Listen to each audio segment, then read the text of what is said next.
sommes là, présents, pour la signature d'une convention de partenariat entre le 3FPT, la DGFPT et l'UNCHK.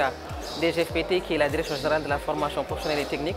Donc l'Université numérique Cheikh Hamidou Kane, on le sait, c'est l'université chargée en fait de déploiement au niveau de l'enseignement supérieur des formations en ligne, pionnière dans vraiment cette orientation sur les formations digitales. Au sein du ministère, il y a cette forte vocation d'aller vers les formations digitales. Nous l'avons constaté aujourd'hui.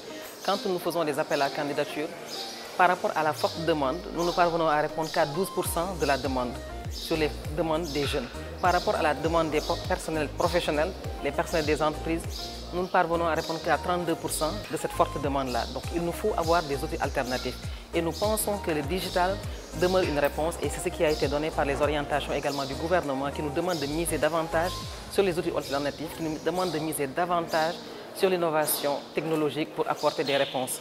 Parce que oui, nous avons fait beaucoup d'efforts, mais nous pensons qu'à travers la formation en ligne, ça peut apporter également beaucoup plus d'impact sur nos sociétés, avoir beaucoup plus d'impact sur l'accès à une formation de qualité au regard de nos missions qui sont d'abord la productivité et la compétitivité de nos entreprises, mais également le renforcement de l'employabilité de nos jeunes. La création du fonds de financement répond à un besoin et à une orientation, à une forte volonté du secteur privé qui a accepté que 3% de sa masse salariale soit affectée au secteur de la formation professionnelle technique.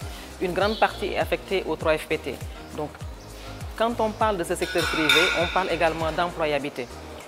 Aujourd'hui, nos missions, on l'a indiqué tout à l'heure, c'est renforcer la compétitivité et la productivité. Et on se dit, si à travers un accès plus accru de nos entreprises à une formation de qualité, l'entreprise sera plus productive et plus compétitive. Et dès lors, l'entreprise est à même de pouvoir recruter des jeunes. Ainsi, la formation également des jeunes, les préparant à l'employabilité, peut être un levier d'accompagnement. Et on se dit, on l'a dit, on n'a pas assez de ressources pour répondre à toute cette demande-là. Mais en donnant aujourd'hui ces jeunes l'opportunité d'avoir une formation, en donnant également à ces entreprises l'opportunité d'être renforcées, nous pensons que cette combinaison-là peut être bénéfique. Maintenant, nous l'avons dit, nous n'avons pas en termes présentiels, en termes physiques, l'opportunité d'offrir à tout le monde, il n'y a pas assez de ressources financières et nous pensons que très sincèrement le digital, les outils alternatifs, les serious gaming, les classes virtuelles seront une réponse. Et en ce sens-là, l'université numérique étant pionnière, nous pouvons nous mettre en partenariat avec eux, avec les initiatives déjà faites au sein du ministère, avec eJang, en mettant en synergie nos différents leviers, nos différents moyens, on pense qu'on peut aller vers ce développement de l'insertion.